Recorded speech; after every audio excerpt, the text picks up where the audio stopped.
இது தேசிய நெடுஞ்சாலையா இல்லை திமுக கட்சி ஆஃபீஸான்னு தெரியலங்க. தொடர்ச்சியாக மதுரையிலேருந்து மண்டபம் வரைக்கும் இந்த திமுக கொடியை ஊண்டி வச்சுருக்கானுங்க. இது எவ்வளோ பெரிய ஆபத்தை ஏற்படுத்துங்கிற அடிப்படை அறிவு இவங்க யாருக்குமே கிடையாதுங்க. உதயநிதி ஸ்டாலினை வரவேற்கிறதுக்கு இவங்க திமுக ஆடம்பரமாக பல செலவுகளை செய்கிறாங்க. அது தனி ஒரு அரங்கத்தில் செய்யுங்க. நீங்கள் இந்த ஒரு நிமிஷத்தில் இந்த உதயநிதி இந்த கொடியை கடந்து போகிறதுக்காண்டி எத்தனை உயிரை காவு வாங்க துணியிறீங்க.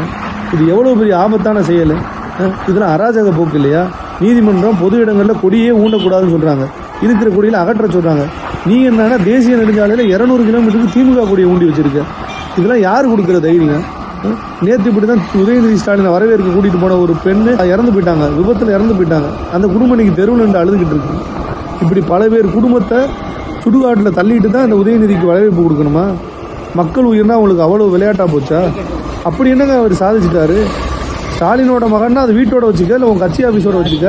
மக்கள் உயிரோட ஏன் விளையாடுற? மக்கள் உயிர்னா உனக்கு கில்லிக்கிரி ஆயிடுச்சா? இப்படி தான் 2 மாதத்துக்கு முன்னாடி திமுக கூடிய ராமேஸ்வரத்தில் ஊண்டி ஒரு பையனோட உயிரை பறிச்சிங்க. அவனுக்கு பாவம் இறந்த பையனுக்கு 2 வயசில் ஒரு சின்ன குழந்தை இருக்குது. இன்றைக்கி அந்த குடும்பமே நடுத்தருவில் இருக்குது. அந்த குடும்பத்தை யார் காப்பாற்றுவா?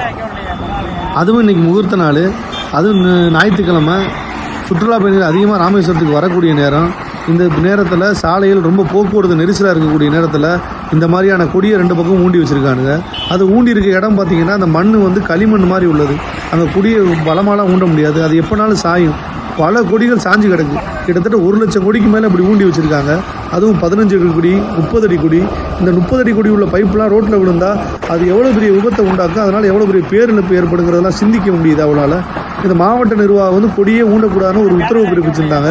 அந்த உத்தரவு என்னாச்சு? இதை மாவட்ட ஆட்சித்தலைவர் கேட்பாரா? இதுக்குனால மாவட்ட ஆட்சித்தலைவர் என்ன நடவடிக்கை எடுக்க போகிறாரு? ஆளுங்கட்சினா மாவட்ட ஆட்சித்தலைவர் வாயை புத்திக்கிட்டு இருந்துருவாரா? இதெல்லாம் சட்டத்துக்கு புறமான விஷயம் இல்லையா?